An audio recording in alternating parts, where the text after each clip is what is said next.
Thank you again for hosting for our Parsha class. We're now going into Pesach. So I guess the class was titled Pesach Essentials. About 5 minutes ago it was titled that. So we're going to have to come up with what some of these essentials are. I wasn't going to necessarily speak about essentials, just a few parts of what we're going to talk about in the Haggadah itself, but to really give us the concept of what Pesach really is, what the essence of it really is all about. So the first thing I want to start off with is that the Gemara tells us that Rabbi said that anyone who doesn't say these three things, you have a Haggadah here, by the way? No, right? Anyone who doesn't say these three things did not fulfill their obligation of the Pesach Seder. What are these three things that it's referring to? Pesach, Matzah, and Maror. Anyone who doesn't mention these three things is not going to fulfill their obligation. So the question is, why is it that I have to fulfill my obligation with it? What do I gain by stating these things? Just reminding us that I left Egypt is the most important experience that we have, right?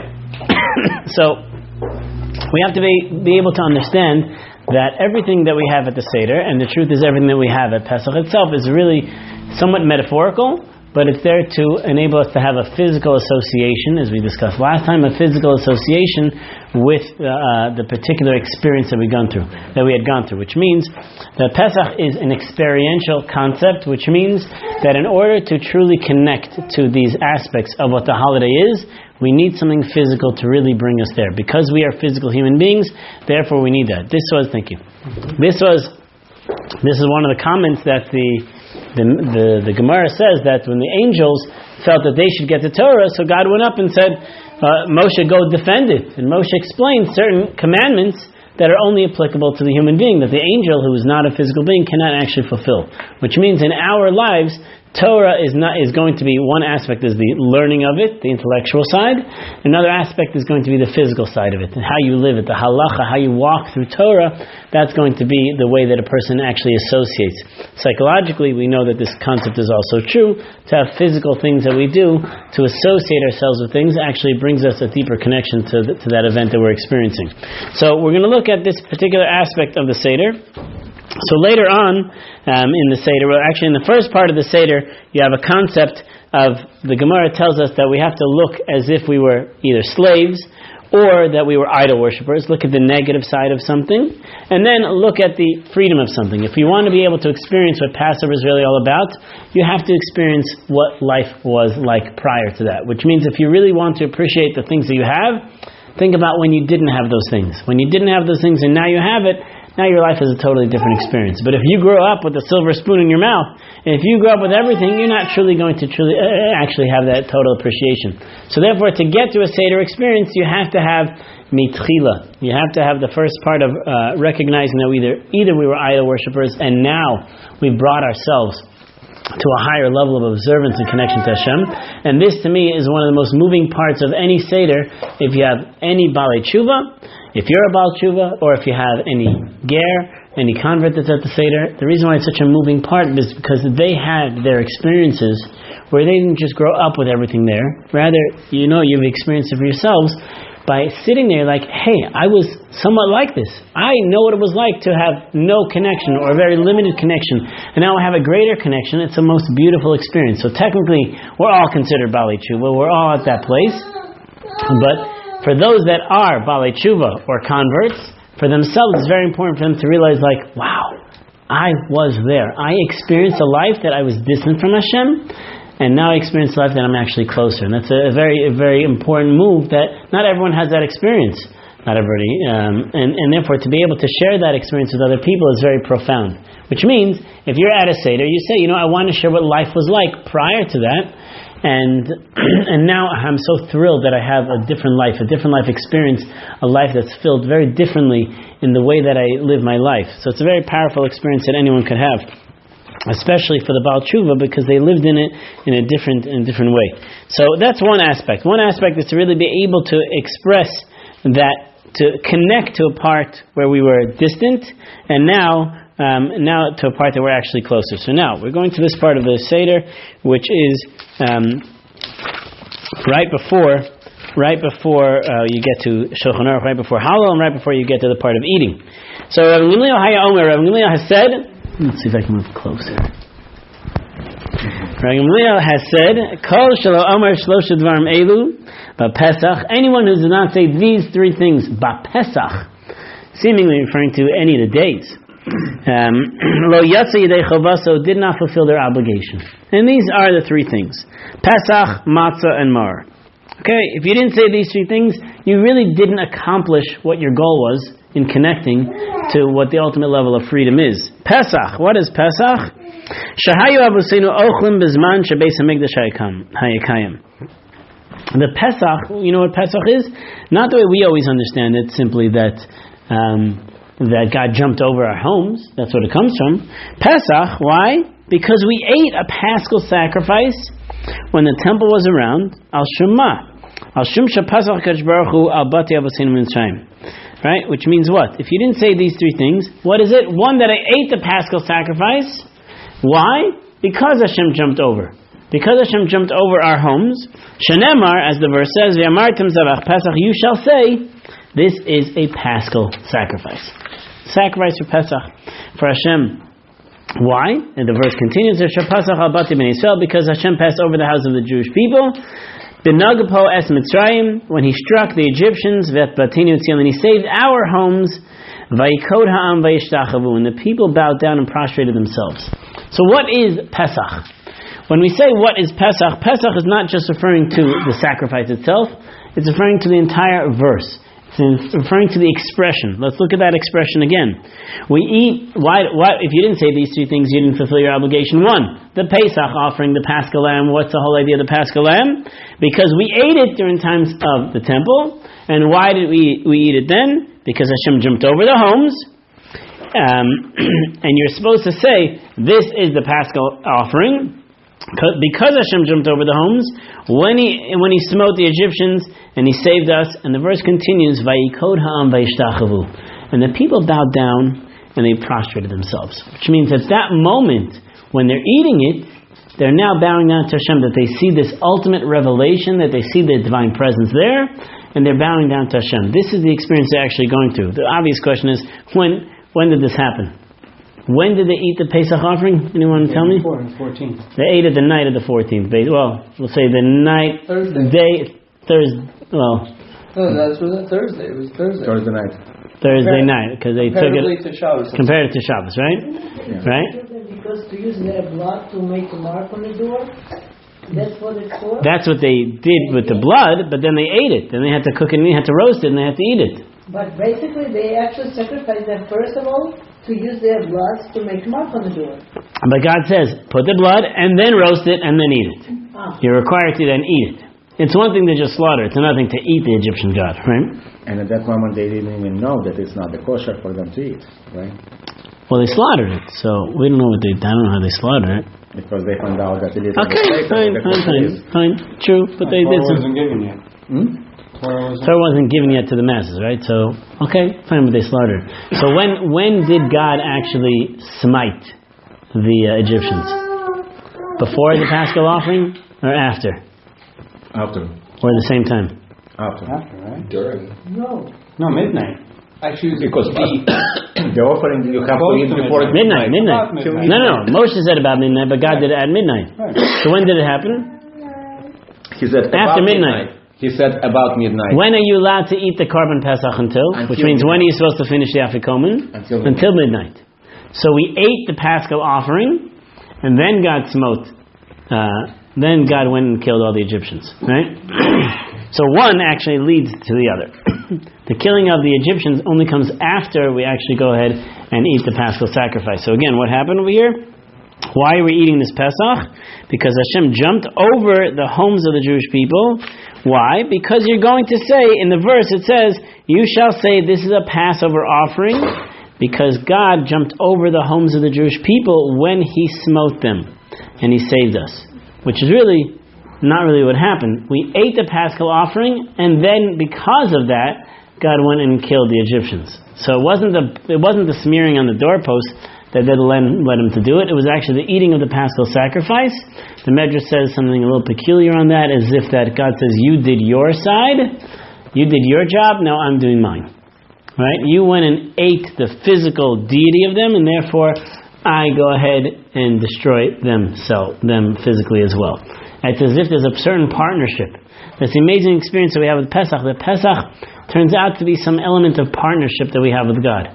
It's kind of bizarre, right? Because we weren't worthy of anything at the time when we were in Egypt, but there's some sort of partnership. Unlike Sukkot, there's no partnership. Just go ahead and sit in the booth. Pesach is like, what are you going to do about it? Right? Are you going to allow yourself to be slaughtered? Are you going to slaughter the animal? Are you going to do certain things? So there became this dual nature of this relationship was being developed as we came into the world of nationhood. Then nationhood was experienced through this give and take. I do for you, God, you do for me. And why God did it for the Jewish people? Because they weren't actually Jews yet. I mean, they weren't given Torah yet.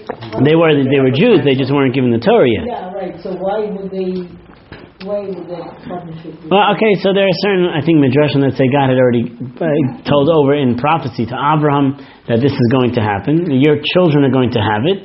The children are deserving of this. And he saw in the spiritual spheres, our souls were destined for this, which means when God took us out, it wasn't for who we were, it was for who we were going to become. Right, that's what he told Moshe when Moshe asked, why are you saving these people? Right. So they will serve me on the mountain. They're going to serve me on the mountain. Right, excellent. They're going to serve me on the mountain. It means that within the nature, in the nucleus we'll call it, or whatever, in the seed of who we are, has this ability that was already there. Which means other nations, which means other souls weren't necessarily given that opportunity. They had different opportunities they had, but our job was to be able to connect and develop ourselves on a higher level. And God said, "This is what you're destined for." Okay, that's what you're for. So the offering that you bring, you're thanking God, right? You're actually showing God, like, thank you for whatever that. So here first you kind of like bringing the offering. And after that, Hashem doing His work. Correct. So you actually kind of like the prayer, the same thing. Right? It's like a form of prayer, but it's also a form of action of how did we deal with the Egyptian deity? How do we deal with something? Because again, the Jewish people at that point were in a very low state of being able to actually respond to their Egyptian counterparts. Right? We couldn't actually interact with them. We had the slave mentality that we couldn't actually break. So to be able to do an act like this was a major brazen act upon the Jewish people against their Egyptian warlords over them. It was very hard. Yeah. So the fact that they did this was almost like a breaking point. And breaking point means in a positive way. It was that transition point that they had to get to this. Like I said, we'll turn the camera around on him. It's easier, right? I was trying to point out, one of the seed guys explained to us, this is for those of you watching, one of the seed guys explained to us that his name was Moshe. And he said if he had an English name, if he had an English name, his English name would be Andrew.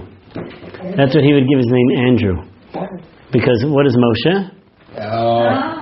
Very good, right? Right. Moshe, it says he called him Moshe why? Because he drew him out of the water, and he drew him out of the water. Min hamayim mishisiyu, right? So he said he would call himself Andrew, and when he had to get an English name for him. So that was it's a good idea. Fine.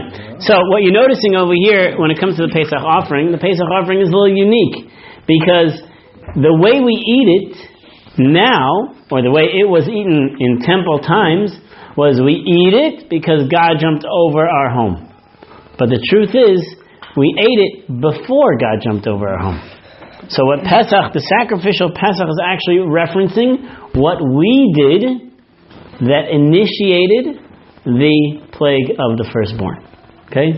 You do your part, and I'll do my part. So when we eat it, the first thing we mention about the Paschal offering is it's what we did on our side. We always assume Pesach to be that God jumped over, which He did.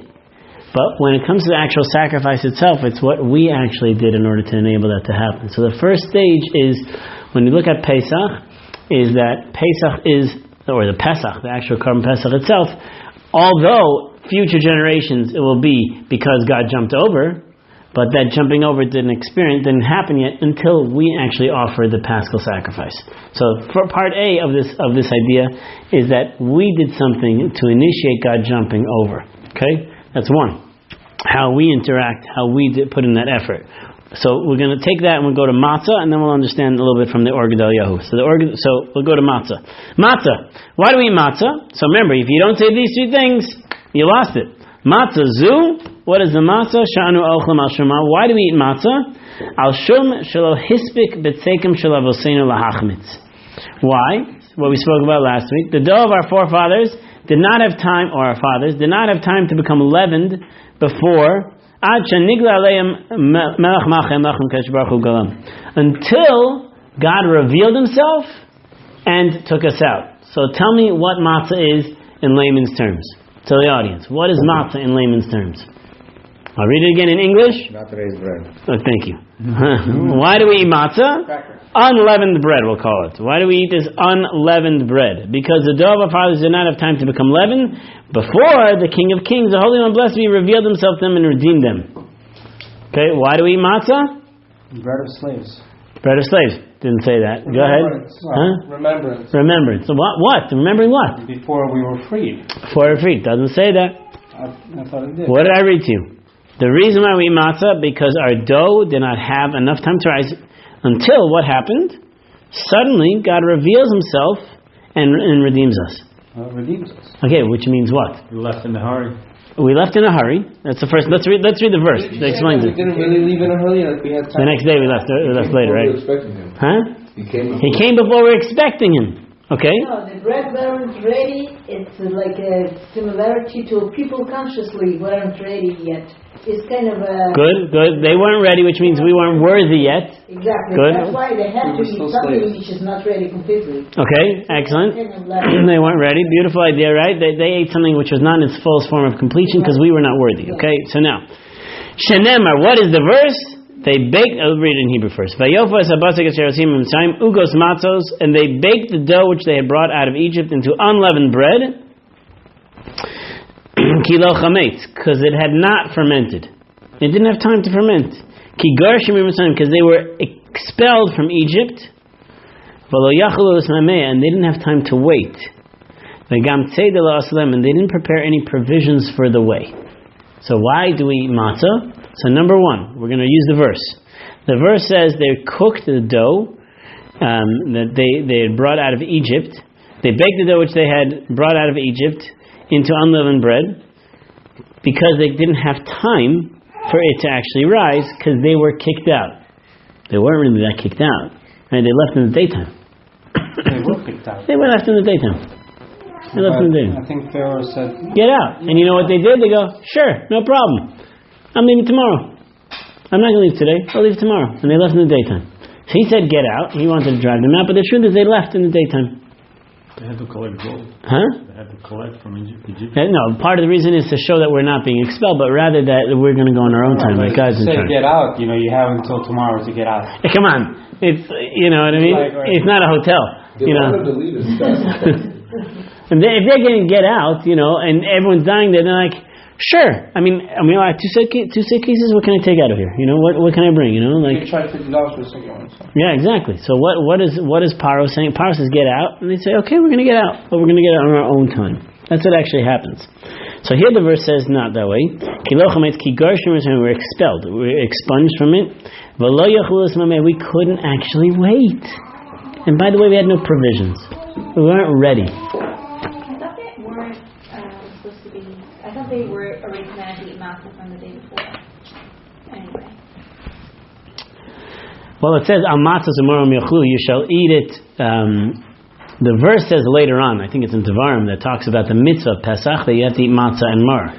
But the idea of eating matzah with it, I don't think is mentioned. The Gra explains that they ate matzah the whole time while they were in Egypt. And that's how we know that duality, that matzah represents slavery and also represents freedom, because while they ate the same bread that was awful for them, became that same freedom. And that lesson for us, we've discussed a dozen times, is that same thing which is causing you anguish, that same thing which is causing you pain, is in essence that same thing that is actually the joy itself, right?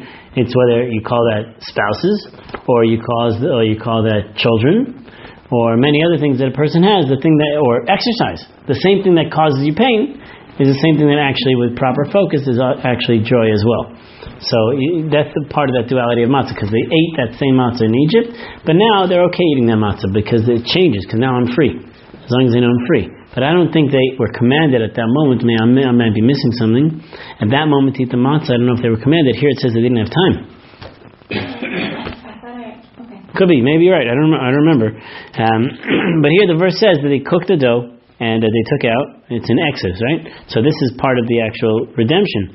And they took it out, and they were kicked out of Egypt. They could not delay. They could not delay. So what is going on with matzah? Why are we eating this matzah in the first place? The reason why we're eating this matzah over here is, the first thing is, we didn't have time until God revealed himself to us. That's what happened over here. We're sitting down to dinner. It's not, you imagine, you go to a restaurant, you sit down to dinner, and Mashiach shows up. Like, seriously? I didn't have my suit. You know, these shoes are dirty. I'm not even ready for you. Like, we weren't even ready for this revelation at the time. So part of it is a spiritual part of the revelation. There's going to be another part that the Or Gedalia is going to explain, is that Hashem made it that there was no way we could possibly be ready. Right? It's not because we were just tamei, or we were impure, or we were at low levels. It's that this revelation had to be a revelation that could not be one where anyone was fully ready for.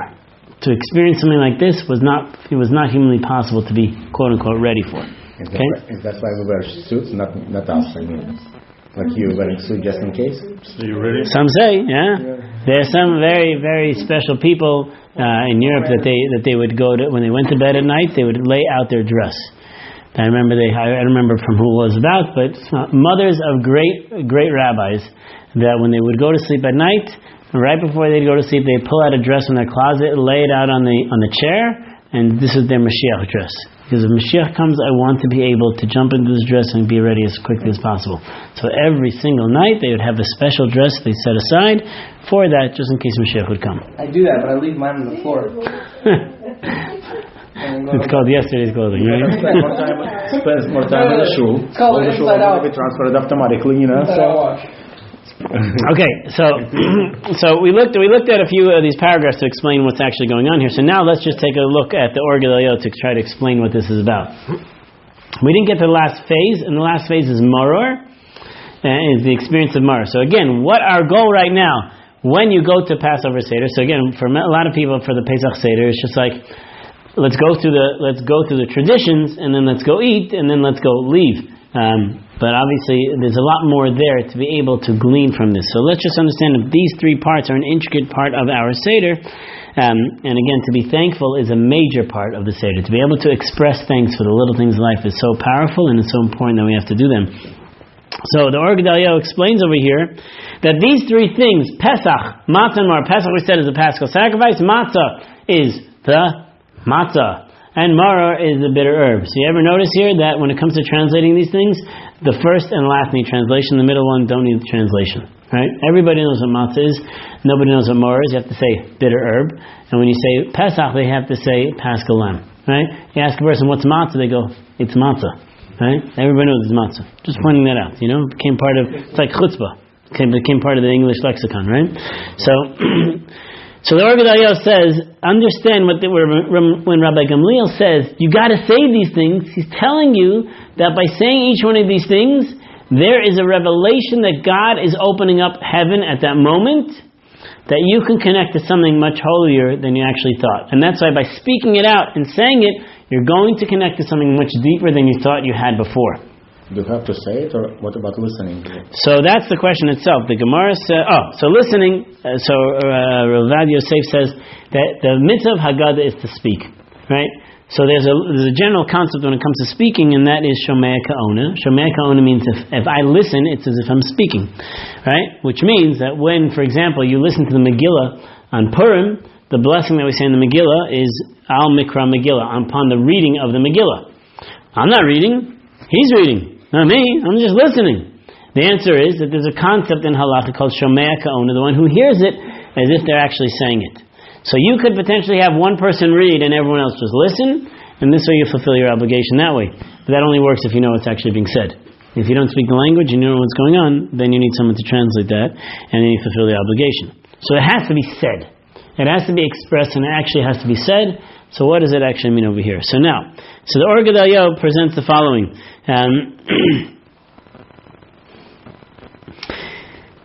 There are Gimel Giluyim, there are three revelations that happened when the Jewish people actually left Egypt. Which means, for us to understand, when the Jewish people left, God revealed himself in three particular ways, And He didn't just reveal Himself in 3 particular ways then. He wants us to know that when you go through a Seder, you can have the same revelation that God gave to the Jewish people then. You can experience it yourselves. You can actually bring this into your life. We spoke about last week the whole idea of living through the experience of the Seder, but actually there's a revelation. I don't remember where I saw it or heard it once. I heard it once that at Chatzos, at midnight, if you go outside and you're at the proper point of the Seder, if you go outside at midnight and you look at the sky, you'll be able to see some type of sky opening. Something like that, okay? I think I tried it once or twice. I don't know if I saw it. Maybe I did. I don't know. Maybe I wanted to believe that I saw it. So I'm like, "Gang, you saw that?" But I don't know if I actually saw it. But How many glasses?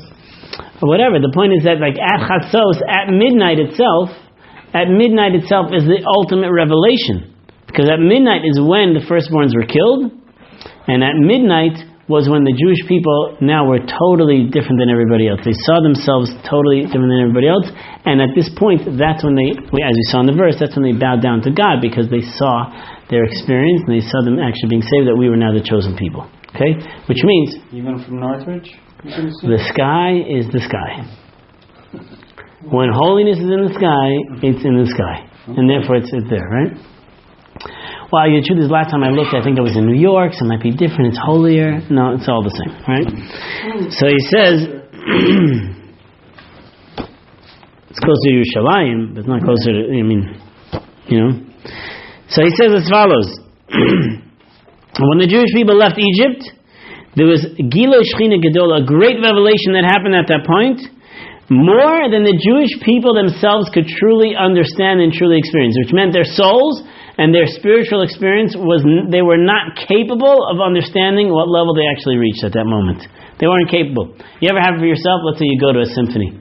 You go to a symphony and you're like, how was it? It's pretty good. I really like the violins. That was great, But if you were a symphony leader, you'd know how good it was based on and everything coming together. Right? You'd understand the experience in a much more powerful way. So for us, we have a lesser ability to truly understand what this level of holiness was and what the revelation was all about. But why does he say this? He says the Jewish people were not really able to truly understand what that experience was, and therefore God did it in a manner which we call Pesach. He did this revelation and this salvation in a manner which we call Pesach. What does Pesach mean? Help me. Pesach means to skip, to jump. That's what we said last time, right? It means to skip, to jump. That God jumped over. What does it mean he jumped over? Sure, he jumped over the homes. Great. So he could have called, the holiday "My Firstborn's Alive." Right? Why do you have to call it holiday jumping? Right? So we did explain a little bit last time, but here he explains that we were not ready for that ultimate revelation. So God says, "I'm upgrading you." You know what? You think you can be hired as an intern? I'm going to make you a senior, I'll make you a CFO of the company. Okay, that's what he did to us back then, which means that even though we weren't worthy of redemption, yet God came down from the highest spiritual realm and brought us to that level. And therefore, when we eat the Korban Pesach, when we ate then, or during temple times when he ate the Paschal sacrifice, we're eating it. Why? Because God jumped over the homes of the Jewish people and elevated us to the highest experience, even though we really were not there. He brought an 8-year-old or a 5-year-old to a symphony, and they said, yeah, it was nice. It was a good experience. They brought us, who our minds were not really there, and we didn't understand the spiritual experience, to this heightened level of experience, even though we weren't worthy of it, even though we weren't ready for it. Okay, but now this is the take-home for us is, at the moment that God revealed Himself, they then were able to actually jump to this level. So He says there for us. So be'ez shabah hisgalas hashchin, at the moment when God reveals His divine presence to us, tzrichim liyos nimshach achar hisgalas, you have to go after that divine light. Find yourself pulling after that divine light to elevate yourself from impurity to a higher level of spiritual existence. Which means, on the Seder night, when you go and talk about the Seder, when you go talk about the Exodus and the like, part of the goal that we have is to realize that I can elevate to a higher level of experience. We mentioned in the past, 2 other classes ago, about the concept that Yom Kippur and Pesach are compared one to another for different experiences. We said somehow these are two holidays they're most kept by people who are not that affiliated. Yom Kippur and Pesach are the most kept holidays. Why? Both have different levels of revelation, but both have different ways that we get closer to God. Yom Kippur is through the things that we've done wrong, but Pesach is jumping. I wish I did this. No, just come here. Come into the office. We'll upgrade you. We'll give you business class. We'll give you first class. But I only pay for a coach ticket. It's okay. We found some other way to get you on the plane, and we'll get you that. I remember that happened to us years ago. We had a flight to Israel on the Swiss, I think it was, and we misread the flight. And it was actually a PM versus AM thing, or it was the wrong day. And we got to the airport, we're like, God, there's nobody here. This is great. So the lady looks at her ticket and she's like, your flight was yesterday. Like, no, that can't be. She's like, why don't you look at your ticket again? I'm like, this is not good. Bad news. It's like, your flight was yesterday. How did we miss that whole thing? And they're like, could you please help us? We're like, well, we'll see what we can do. It's going to be, and the doors are closing in whatever. A half hour, 45 minutes. We'll see what we can do. So they give us tickets. They just put us on, and they gave us like business class on the next day's flight because that's what they had available on the flight. That was the best sleep I ever had on an airplane. And so I was like, okay, for future flights, we're coming a day later. That's how it's going to work out, No, we didn't do that. Did you try? I didn't try. No. That was a miracle, right? And that was called the ability to jump to a different experience that we had. Okay? Because of the fact that the Jewish people had some element of the future, that God gave us the future, that we had the opportunity, we're going to get there. There was still this element that exists inside of us, that we have the ability to be able to jump to this high experience. And therefore, when we talk about Pesach means not just what God did for us, it's what we did, but all the more so what it actually means is how we were able to spiritually jump to levels you didn't think you could do before. Which means, sometimes for us, it's making commitments that I couldn't do before. Yom Kippur, what happens? You go to Yom Kippur and you make commitments, right? Okay. On Yom Kippur, you make commitments. You say, okay, this year I'm going to do a little better. Okay, I'm going to try to eat this. I'm going to try to daven this, pray this, do this. I'm going to try to do a little better. On Pesach, it's almost as if you can actually make it, which means that you can make commitments that you didn't think we were able to do before, but this time really be able to jump. That is the power of what Pesach actually means, is that as God jumped, He elevated us and took us, on the express elevator, and therefore we have that opportunity for ourselves to make the big jumps that we didn't think we can actually do. So that is the first stage of what Pesach is all about. Okay, and again, how does that compare to what the experience was? The Jewish people were not spiritually, emotionally capable of going against the Egyptians, and yet at this moment they took and slaughtered the sheep, and they went against the powers that were against them. And that was the effort that they put in. Therefore, God jumps. That's one. Next thing we mentioned is that of matzah. What is matzah? So he said, because we didn't have time till God revealed it to us. So he explains as follows: what is matzah? Shelo hispik. We did not have enough time until God goes ahead and reveals Himself to us. Which means, why don't we bake 2 days earlier? It's like God's like, we're leaving in a couple of days. You can offer Zach. It's okay. I'm baking. How many people do that? They know that they're going on a trip, so they're baking 5 days in advance because that's what's going to happen. They didn't do that because they didn't know what the expectations were, and basically they were just going for the ride. What this means over here is what he explains, that also hanakuda sheyishana b'cholish Yisrael, this point, which would be different in every Jew, hanakuda hatahara she'in ba mashu chametz. There was one aspect of us, that purity of us, that had no element of chametz. Matzah was that we're not going to allow it to actually degrade or to inflate in any way. V'nimshachrei hasgaras hashchina. We were pulled towards this light. So matzah, number one, is that the whole idea is kind of like what Rita said, that the idea of having matzah is God says, think that you're in charge, think that you're preparing, and now, boom, I'm revealing myself to you. You're not even capable of understanding what this power is at this moment, but just go run after it. Go after the power of this divine light, and God reveals Himself in that way. We weren't ready, but God is actually revealing Himself. So what the Torah tells us in this, they baked dough that they were taking out of Egypt, thinking that it was going to be a certain plan, and God says, no, I'm going to show it to you in a whole different way. Take it now. I'm not ready. Take it now. This is the element of what is also going to present us for Mashiach as well. We're not going to be ready. No matter what preparations you make, you're never going to be ready for that ultimate time of that ultimate redemption. It's going to be so powerful, the revelation, you think you're going to know what's going to be. You're never actually going to be ready for that. So that matzah that we eat is also the ability for us to say, I'm just going with the flow. Whatever you have in charge, I'm going with the flow. We know for each of us, when we get nervous and we get anxious about certain things, that it's not happening the way we want it to be. Anxiety is basically a lack of emunah. Right? General anxiety that a person may have about something, that they're anxious, something's not going to work, it is going to work out, did I do this correctly, did I not do this correctly? It's a lack of emunah. It's a lack of general faith and understanding of your relationship with God. Because you don't see that God's in control there, and He has the plan. So as long as you're doing your best effort that you can do over here, that's what's going to be. And that is really what's happening with matzah. Well, there's no time to bake, it's not even dough yet. Get out of here. It's time to go. And that is the deeper connection to God over here, is that development of Amunah. We're just going to go to the last part over here, and this, at least at this piece, is that of what Maror is about. Maror. Why do we eat Maror? The reason why we eat Maror is because the Egyptians embittered the lives of our forefathers in Egypt.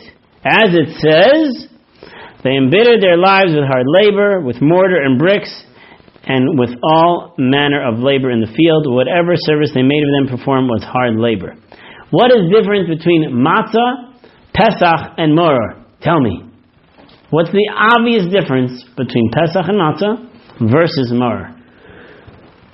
Okay, one's a vegetable. Good. What else? Two you want to eat, one you don't want to eat. Two you want to eat, one you don't want to eat. Good. One's bitter. Good. Which two? Pesach and Matzah on one side versus Maror on the other side. It's a good thing. Maror is the past. Good, both of you. Yeah, Maror is the past, and Pesach and Matzah is future, present/future. What's one bigger thing that's more obvious? Bitter. Suffering. More obvious, come on. Why do we eat Maror? Crying tears. Crying tears, yes, like we're playing taboo, right? Huh? Slavery and freedom. Maror is slavery and freedom? No, Maror slavery. Maror is slavery. So Matzah and Pesach are freedom. Okay. Not to forget about Huh? Never forget it. Never forget what? The past. Okay.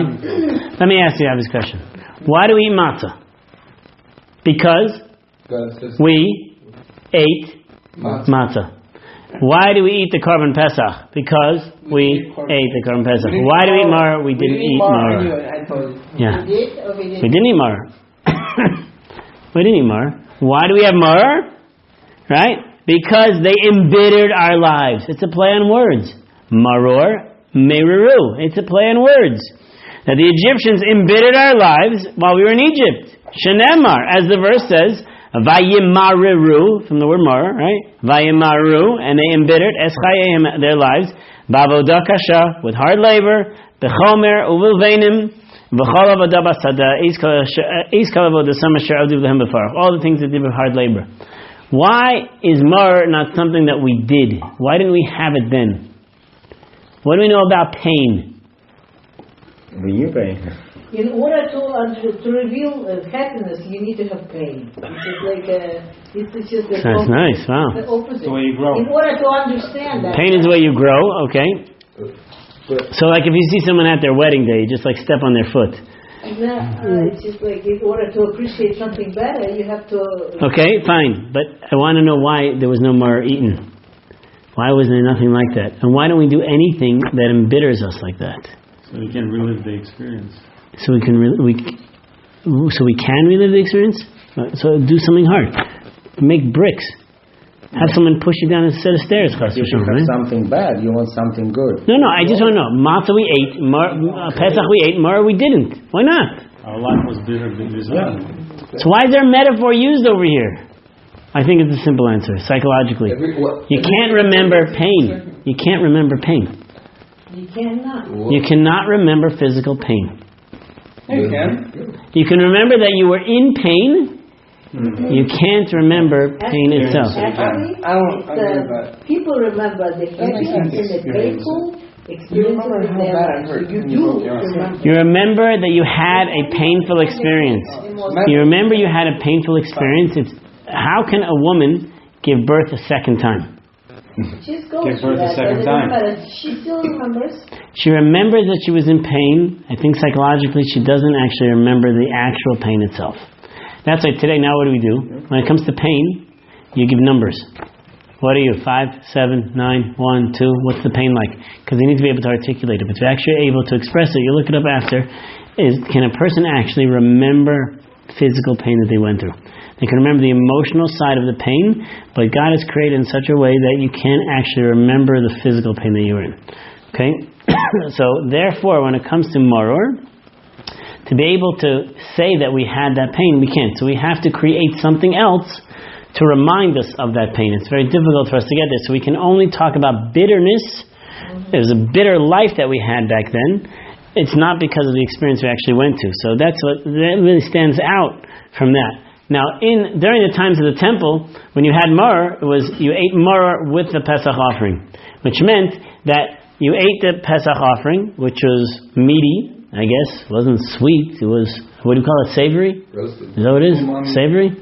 What is it? Umami. Umami.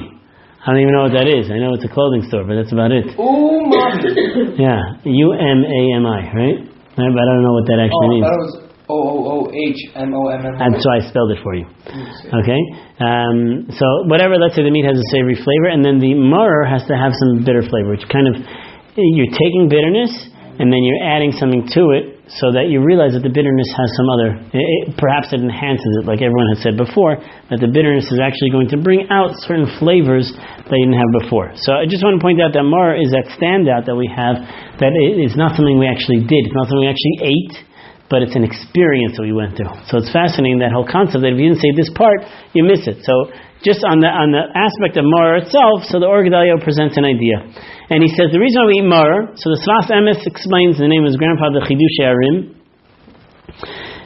the reason why that which was bitter for them was also good for them. So he says that the Sfas Emes explains, it's to show the Jewish people that we are true believers in God, and we know that any time we are in exile, any time we're going through a particular hardship in life, that we still have to be able to give thanks to God. Thanks, Shevach, praises over to Hashem, Gam al Hagalos, even on bitterness itself. Even on bitterness itself, you have to be able to praise. This is the concept of Baruch Dain Ha'emes, we say, when a person dies, to be able to recognize that God is a true judge. But here we're praising God, even through the difficulties. Why? Because every aspect of Galus, every aspect of exile, is only a preparatory phase, which means it's such an amazing concept. We know about it, but we don't think about it. Right? For those people that work out, you know that every time the muscles start hurting from working out, you're getting to the next level. You're bringing yourself to the next experience. If your muscles aren't being pushed to the next limit, it's you don't feel like you're actually getting anywhere. So what happens in this case over here is he says that whenever we are going through Galus, whenever we go through exile or a difficult time within our lives, it's only a preparation for the next phase. Which means anytime you're going through something hard, you go, okay, there's a reason, it's going to get me to the next level. Oftentimes I feel like it's never getting to the next level, it keeps repeating itself. Still, it's a part of our tikkun, each and every one of our own rectifications that's there to get us to the next level. So he says, V'af shebe'es asher b'nei Yisrael hem begolos, even when the Jewish people were in exile, everything looked hidden to them, as if God has hid his eyes from us. Yet when the ultimate redemption comes, then it all becomes revealed, and we're like, it was all worth it. Every aspect of it is worth it. This is why when we talk about redemption, we refer to that as birth pains. We refer to it as the pains of labor itself. That whenever referring to redemption is the pains of labor, because the pains of labor, I can't even tell you I've experienced it. I haven't. I had a kidney stone, which some say is worse, some say is equal. So, but the pains of labor, whatever they are so painful. Yet you have something beautiful at the end to look at, which is why some say kidney stone is worse, because at the end you have nothing to cuddle and to cradle except a little stone, and that's not so exciting. It's not so exciting. You can't coo at it. It doesn't cry. You can't feed it. It's just a little stone. So, okay. So, It won't get your newspaper for you. Won't get your newspaper for you? It can be a paperweight. Most people don't give birth to puppies. Either one. Yeah. It can be a Yeah. paperweight for your newspaper. It could be a paperweight. Yeah. Earrings you can make into, yeah? Okay. So this is the idea. The idea of Maror is that when we go into Egypt, when we go into exile, we are always there with God. No matter how difficult it is, God is actually going to be there. And therefore he says that in every single exile that a person is going to experience within their life, we have to be able to feel that God is still there, that there's going to be a purpose to this bitterness. It's going to actually take us out. Achar HaGeula, after we have a redemptive process, we see how all the bitterness was there for a good purpose, which is why it's wrong to complain. That's what it seems to be, wrong to complain. That's why it was such harsh judgment on the Jewish people in the desert when they had the misonim, the complainers, because they weren't able to see that there was an end of the tunnel for them. They couldn't see that. They can only see now. When you complain, you're usually complaining about the now, and you're worried about the future. But you can't really see beyond that, and that's why it's bad for all of us to complain. So this revelation that God showed us when He redeemed us is the essence of what Maror is about, is that God's divine presence is there, it's hidden, but it's actually guiding you to the next stage itself. And that's why he says that if you notice, which was first? So, Rita, you pointed out, Albert, you pointed out, that Maror was for the past, and the Pesach and the Matzah was actually for the future. Right? So what is the proper order? Chronologically, what's the proper order? Maror, Pesach, and Matzah. Right? That's the proper order. Right? You might say that matzah comes before Pesach because the new Pesach we're eating is based on something else, fine, but Maror, Pesach, and Matzah. Why? Because you're not going to be able to understand what Maror is about until you have a Pesach and a Matzah. You can't understand what your bitterness is, your hardship is, until you're actually redeemed. When you are redeemed, when you feel that everything's okay, now I can eat that Maror and go, you know what? As bitter as it is, there's a purpose to it. There's a value, and I appreciate now what God has done to me in the hardships of my life. But that is the goal that we have. And for many people, they go, we don't feel it, we don't know it. We have to actually feel what this is really all about.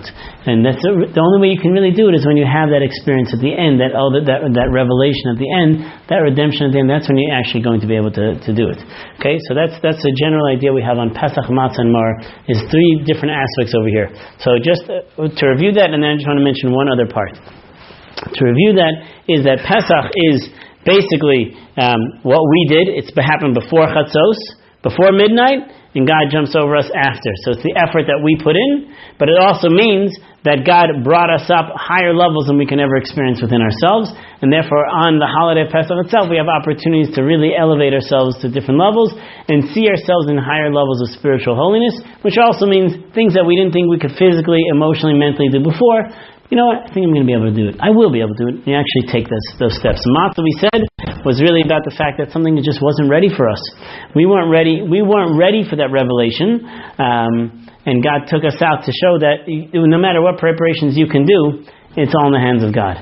And you have to allow that to be in the hands of God, even though bread is a human-making process, but this is something that's in the hands of God. And lastly, we said that Maror is that ultimate idea that you can look back and say, you know, it was all worth it with all the hardships that I actually had.